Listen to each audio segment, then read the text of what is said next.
নমস্কার বন্ধুরা, জিও হাব চ্যানেলে সকলকে স্বাগত জানাই। প্রথমেই বলি, আমাদের যে টোটাল পৃথিবীর আদিম উপজাতির যে সিরিজটা টোটাল চলছে তার অনেক ভিডিও আপলোডেড অলরেডি হয়েছে। তোমরা যদি চাও আমার চ্যানেলে গিয়ে এটা চেক করে নিতে পারো, দেখে নিতে পারো। আজও একটা নতুন আমি উপজাতি নিয়ে আলোচনা করব, সেটা হলো গাদ্দি উপজাতি বা গাদ্দি জনজাতি। ঠিক আছে, তো এই গাদ্দি জনজাতির অবস্থানটা কোথায় দেখো, হিমাচল প্রদেশে। দেখো হিমাচল প্রদেশে গাদ্দি উপজাতি ছাড়াও কিন্তু গুজ্জর, লাহুলি, কিন্নর এই উপজাতিগুলো আছে, তবে পার্বত্য উপত্যকায় ছড়িয়ে ছিটিয়ে তারা রয়েছে। অনেক বড় উপজাতি গোষ্ঠীও রয়েছে, তবে মূলত যাদের নাম সংবিধানে উল্লেখিত, সংবিধানে তারা তপশিলি উপজাতি বা এসটি যে পরিচয় পেয়েছে তারা হলো গাদ্দি উপজাতি। এরা মূলত হিমাচল প্রদেশের চাম্বা ও কাংড়া জেলাতে অবস্থান রয়েছে এদের। ধওলাধর যে পর্বতশ্রেণী, সেই ধওলাধর পর্বতশ্রেণীর ঢাল বরাবর আর যে নদী উপত্যকা, সেই নদী উপত্যকার পাশে এদের অবস্থান লক্ষ্য করা যায়। দেখো এদের আসার আগমনের কিন্তু একটা হিস্ট্রি বিশেষভাবে পরিলক্ষিত হয়নি। ঠিক আছে, মানে বিশাল তথ্য উদ্ঘাটন করা সম্ভব হয়নি, তবে মনে করা হয় মুঘল সম্রাট ঔরঙ্গজেবের যখন সময় ছিল, ঔরঙ্গজেবের অত্যাচারে জর্জরিত হয়ে এই গাদ্দি উপজাতিরা কী করেছিল, ভারতের সমভূমি অঞ্চল ছেড়ে পার্বত্য অঞ্চলে চলেছিল। মানে মূলত নিরাপত্তার অভাববোধ থেকেই তাদের এই আগমনটা ঘটেছে। তবে এই নিয়ে অনেক গবেষকরা বিভিন্ন গবেষণা চালাচ্ছে যে তারা কোথার থেকে তাদের মূল সোর্সটা, তাদের ঐতিহ্যের এই লোকগাথাটা কীভাবে এসেছে আমাদের ভারতবর্ষে, সেই নিয়ে বিভিন্ন রকম আলোচনা চলছে। বিজ্ঞানী মহল কিন্তু এর প্রচেষ্টা চালাচ্ছে। এটা হলো তাদের আগমনের ইতিহাস। এবার যদি বলি, দেখো তাদের জীবনযাত্রা সম্পর্কে শুরু করি, তাহলে আগেই বলি তারা দেখতে কেমন। এদের গায়ের রঙটা মূলত ফর্সা হয়ে থাকে, কারণ এরা ঠান্ডা জায়গায় অবস্থান করে। মানে হিমাচল প্রদেশ এমনি ঠান্ডা, বুঝতেই পারছো। এদের উচ্চতা মাঝারি থেকে লম্বা, মানে বেশিরভাগ সময়টাই দেখেছি যে লম্বা, মানে ফটোতে যেগুলো দেখে বোঝা যায় ওদের কিন্তু লম্বা হাইট খুব একটা বেটে নয়। এবার দেখো জীবন এবং জীবিকা, তারা জীবন কিভাবে চালায়। সব মানুষই বেঁচে থাকতে গেলে তাদের কিন্তু জীবিকার প্রয়োজন হয়। এই জীবিকার জন্য তারা কি করে, দেখো এই যে পর্বত যেটা, সেই পর্বতের এই ধাপ কেটে ধাপ চাষ করে থাকে। পার্বত্য এলাকায় যে ধাপ চাষ হয় না, ছোট ছোট জমি তৈরি করে তারা কিন্তু ধাপ চাষ করে থাকে। এছাড়াও দেখো পার্বত্য অঞ্চলে যে তৃণভূমি, সেখানে তারা কি করে, পশু পালন করে। পশুর মধ্যে কি কি থাকে, ভেড়া, ছাগল, গাধা, ঘোড়া। এগুলো আবার তারা প্রয়োজনে বিক্রি করেও অর্থ উপার্জন করে থাকে। এখানে একটা বিষয় দেখো, এই উঁচু পার্বত্য অঞ্চলে শীতকালে যখন বরফ পড়ে বা তুষারপাত হয়, তখন তারা কি করে, তাদের পশুর পাল নিয়ে নিম্ন পার্বত্য অঞ্চলে চলে আসে। এই যে তাদের একটা যাযাবর ভিত্তিক পশু ভিত্তি, এদেরকে বলা হয় ট্রান্সহিউম্যান। খুব খুব গুরুত্বপূর্ণ, এটা কিন্তু এক্সামে অনেকবার এসেছে। দেখো বন্ধুরা, ট্রান্সহিউম্যানস, বোঝা গেল বিষয়টা।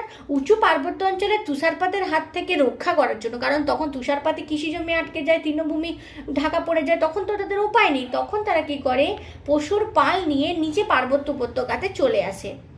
এদের এই যে পশুবৃত্তি, একে বলা হয় ট্রান্সহিউম্যান। তবে এদের এই পশুবৃত্তিটাকে ট্রান্সহিউম্যান বলা হলেও একে যে একেবারে, মানে গাদ্দি উপজাতিকে একেবারেই যে যাযাবর, সেটা বলা যাবে না। কিন্তু কেন বলা যাবে না, দেখো পার্বতের নিচের ঢালে এদের বাসগৃহটা, এদের যে ঘরটা না, এটা পর্বতের উপরের ঢালে নয়, পর্বতের নিচের ঢালে। পর্বতের নিচের ঢালে এদের স্থায়ী বসতি আছে, নিজস্ব বাসগৃহ আছে। কিন্তু গ্রীষ্মকালে যখন এখানে বরফটা গলে জল থাকছে, সেখানে ছোট ছোট ছোট ছোট যখন ঘাস হচ্ছে, সেই টিনের সন্ধানে তারা পশু নিয়ে এখানে চলে যাচ্ছে, সেখানে অস্থায়ী বসতি গড়ে তুলছে, অস্থায়ী বাসগৃহ গড়ে তুলছে। পরবর্তীকালে আবার যখন শীত আসছে, সেই যতক্ষণ না পর্যন্ত শীতকাল আসছে, সেই ততক্ষণ পর্যন্ত তারা ওই পার্বত্যের উপত্যকাতে পশু চারণ করছে বা পশুকে নিয়ে থাকছে, বিভিন্ন ধরনের চাষাবাদ করছে, উপার্জন করছে। আবার শীত যখনই পড়ে যাচ্ছে, তখন সেগুলোকে নিয়ে নিচে চলে আসছে। মানে এটার নিজের বাসগৃহ আছে, কিন্তু তবুও এটা যেমন যাযাবর বৃত্তি, মানে এরকম যাযাবর বলা যাবে না, কারণ ঘর বাড়িটা তারা চেঞ্জ করছে না, বাড়ি একটা নিজস্ব আছে, এখানে গিয়ে তারা অস্থায়ী বসতি গড়ে তুলছে। আশা করি বোঝাতে পারলাম। এবার দেখো, এছাড়াও তারা কিন্তু যেমন কৃষক আছে, যে পশুপালন করছে তারা, এছাড়াও তন্তু বাই কর্মকারও কিন্তু এখানে আছে। কর্মকার মানে আমরা জানি কামারের যে কাজ, তন্তুবায় মানে জানি যেটা জামা কাপড়ের যে বিষয়ের সাথে যারা যুক্ত থাকে, তন্তু পারচাস, এই সমস্ত কিছু আর কি। এছাড়া দেখো পণ্য পরিবহকের কাজও অনেকে করে থাকে। এখানে হিমাচল প্রদেশে অনেক টুরিস্ট স্পটও রয়েছে, সেখানে পণ্য যাতায়াত, অন্য জায়গা থেকে পণ্য নিয়ে আসাও হয়ে থাকে। সেই পণ্য পরিবাহকের কাজ করেও কিছু অর্থ এই গাদ্দি উপজাতির মানুষরা অর্জন করে থাকে। এবার তাদের ধর্ম নিয়ে আলোচনা করব। তারা কিন্তু ধর্ম এবং আধ্যাত্মিকতায় যথেষ্ট বিশ্বাসী। এদের ধর্মের মধ্যে দেখো প্রধান যে ধর্ম হিন্দু মুসলিম, এই দুটো ধর্ম এখানে প্রধান, হিন্দু মুসলিম, ঠিক আছে। তবে এখানে যারা হিন্দু তারা কিন্তু মূলত শিব ভক্ত, বোঝা গেল। এবার দেখো বাল্যবিবাহ বহুবিবাহ তাদের জীবনে আগে চালু ছিল ঠিকই, কিন্তু তাদের জীবনযাত্রায় যখন আধুনিকতার ছোঁয়া এখন এসেছে, সেই জন্য এই রীতিটা আর প্রচলন দেখা পাওয়া যায় না, বোঝা গেল। এটা গেল ধর্মের বিষয়। এবার যদি দাদা পোশাক বা কেমন পরিধেয় পরে সেটা নিয়ে আলোচনা করি, গাদ্দি পুরুষ নারী হিন্দু মুসলিম যাই হোক না কেন, তারা সাধারণত 25 গজ লম্বা বস্ত্র কোমরে জড়িয়ে পরিধান করে, এটা তাদের একটা ঐতিহ্য বলতে পারো। এছাড়া পুরুষেরা কি পরে, চোলা এবং মাথায় পাকড়ি পরে। দেখো যেগুলো গুরুত্বপূর্ণ আমি সার্কেল করেছি, চোলা এবং পাকড়ি পরে। মহিলারা কি পরে, লাউঞ্চিরি, একটা লেহেঙ্গা টাইপের আমার যতদূর মনে হয় সেই জিনিসটা পরে। আর এই পোশাকগুলো মহিলাদের পোশাক জাঁকজমকপূর্ণ, রঙিন এবং সুন্দর ছোট ছোট কারুকার্যবর্জিত। আর এদের যে পোশাকগুলো এগুলো কিন্তু বাড়িতেই বোনা, কোনো মেশিনে বোনা নয়, বাড়িতেই বোনা পোশাক তারা পরিধান করে। মেয়েরা মাথায় কিন্তু স্কার্ফ পরে। এই স্কার্ফটা তাদেরকে দুটো দিকের মানে দেখো দর্শিত করে, বা দুটো দিকে আলোচনা করা যেতে পারে তাদের এই সুন্দর স্কার্ফটাকে। এক তো এটা তাদেরকে সৌন্দর্য দান করে, আর একটা এই ঠান্ডা আবহাওয়া থেকে তাদেরকে বাঁচায়, একটা হাওয়া লাগতে দেয় না বলতে পারো। এছাড়া বাচ্চাকে বহন করার জন্য পিঠে তারা কালো ঝোলা পরে, কালো একটা ঝোলা পরে, তার উপরে বাচ্চাকে কিন্তু তারা বসিয়ে নেয়, এইভাবে তারা বাচ্চাকে নিয়ে যাতায়াত করতে থাকে আর কি। এছাড়া দেখা যায় তাদের মূল্যবান ধাতু আর নেকলেসের মধ্যে কাঁচের ছোট ছোট আয়না বসানো থাকে, যাতে দেখতে খুব সুন্দর লাগে। আগেই বলেছি তারা কারুকার্যময় পোশাক পরিধান করে, কাঁচের ছোট ছোট আয়না কিন্তু তাদের নেকলেসে বসানো থাকে। ছেলে মেয়ে যাই হোক না কেন তারা কিন্তু কানে দুল পরে। আমাদের এখানে ম্যাক্সিমাম মেয়েরা কানে দুল পরে, ওখানে ছেলেরাও কিন্তু কানে দুল পরে থাকে। এবার তাদের খাদ্যাভ্যাসটা কেমন দেখে নিই। গাদ্দি উপজাতির মানুষজন মূলত আমিষাশী, ঠিক আছে, তবে শাকসবজিও কিন্তু তারা খেয়ে থাকে। তারা বাজার থেকে শাকসবজি কিনে খায়। মাংস এবং ঘরে তৈরি করা বিয়ার বা মদ তারা পান করে থাকে। এছাড়া বিভিন্ন শাকসবজি সহ ময়দা জাতীয় খাবার, বাবরু, খুব গুরুত্বপূর্ণ, দেখো ময়দা জাতীয় খাবার বাবরু এদের খাদ্য তালিকার মধ্যে প্রধান থেকে থাকে। ময়দা দিয়ে তৈরি বাবরু, যদিও জানি না এটা কেমন খেতে বা কীরকম দেখতে, এটা আমি শুধু এইটুকুই জানি বাবরু এটার নাম। এবার ভাষার কথায় আসি, তারা অধিকাংশ নিজেদের যে ভাষা, নিজেদের মধ্যে গাদ্দি ভাষায় কথা বলেন, ঠিক আছে, কিন্তু তাদের যে লেখ্য ভাষা, লেখার যে লিপিটা সেটা হলো টাকরি, TAKRI, টাকরি ভাষা, বুঝা গেল। তবে অনেকে দেবনাগরী হরফও চলে, তাদের মধ্যে দেবনাগরী হরফের লেখার প্রচলনও রয়েছে। বর্তমান প্রজন্ম কিন্তু হিন্দি ভাষা জানে, মানে এখনই যে সমস্ত বাচ্চারা বা যুবকরা তারা কিন্তু যথেষ্ট হিন্দি ভাষাতে আগ্রহী। এবার দেখব তাদের উৎসব।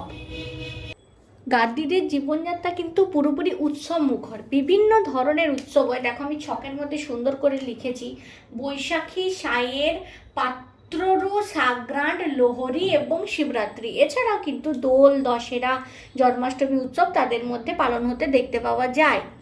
এবার দেখো বৈশাখীর কথাই আসি। বৈশাখী মানেই জানি আমরা নববর্ষ।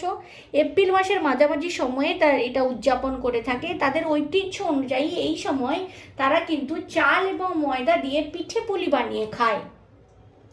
এবার সায়ের উৎসবের কথায় যদি আসি, সেপ্টেম্বর অক্টোবর মাসে যারা মানে অসুজ মাছ বলে যেটা জানে সেটা মানে আমাদের যেভাবে কাউন্টিং হয় মাসগুলো, বাংলাতে ধরো গ্রীষ্ম বর্ষা শরৎ হেমন্ত, ওদেরও সেরকম নাম আছে। সেই আশ্বিন মাসের প্রথম দিনে ধুমধাম করে এটা পালন করা হয়। মাংস খায়, ঘরে তৈরি বিয়ার আর ময়দা জাতীয় বাবরু খাবার তারা খায়, শাকসবজি সহযোগে খেয়ে থাকে। এই সময় একটা বিশেষ হয়ে থাকে, যারা বাড়ির বাইরে থাকে তারা গৃহে আসে। মানে আমি যে বিবাহিত মহিলারা কি হয়, কালী পুজোর সময় বাপের বাড়ি চলে যায়, এখানে ঠিক সেই রকম বিবাহিত মহিলারা এই উৎসবে, সায়ের উৎসবে বাপের বাড়ি যায়। আর যারা বাইরে থাকে সবাই মিলে গৃহে আসে, একটা আত্মীয় স্বজনের ঘর ভরে যায়, জমজমাট পরিবেশ তৈরি হয়। নতুন বস্ত্র কিন্তু এই উপলক্ষে তারা পরিধান করে। এবার দেখো পাত্ররও সাগ্রান, এদের মূলত এটা ভাদর মাসের প্রথম দিকে উদযাপিত হয়ে থাকে। এটা দেখো কাঁচালু পাতা, কাঁচালু শাকের মনে হয় আমার যেটা আইডিয়া, পাতা শাক হবে। সেই পাতাকে তারা বেসন দিয়ে ভেজে নেয় তেলে, এবং ময়দা জাতীয় যে বাবরু খাবার সেটা খেয়ে থাকে। মানে এটা বোঝা যাচ্ছে যে খাওয়া দাওয়াটার সাথে কিন্তু এরা যথেষ্ট যুক্ত। খাওয়া দাওয়ার প্রত্যেকটা উৎসবে স্পেশাল স্পেশাল খাবার। লোহরির কথা যদি বলি, শীতকালে এটা হয়। চাল এবং মুসুর ডাল দিয়ে তারা ঘি সহযোগে খিচুড়ি বানায় এবং দই পরিবেশন করে। খিচুড়ির সাথে দই, বুঝতেই পারছো। এবার শিবরাত্রি, শিবরাত্রিটা ফাল্গুন মাসে এরা পালন করে থাকে, মানে ফেব্রুয়ারি মার্চ মাসে মূলত। তবে এই শিবরাত্রিতে ম্যাক্সিমাম সবাই উপবাস থাকে। কেউ কেউ আবার কি করে, ওই শিবরাত্রির দিনটাতে দানা শস্য জাতীয় কোনো খাবার গ্রহণ করে না। এদের উৎসবটা কিন্তু খুব গুরুত্বপূর্ণ এবং খুব ইন্টারেস্টিং। তো আজকে সমস্ত বিষয়টা তোমরা যে জানলে গাদ্দি উপজাতি সম্বন্ধে, তোমাদের কেমন লাগলো ভিডিওটা আমাকে জানিও। লাইক শেয়ার করে দিও। তোমরা কেউ লাইক শেয়ার করছো না, শুধু ভিডিওই দেখছো, লাইক শেয়ার কিন্তু করছো না।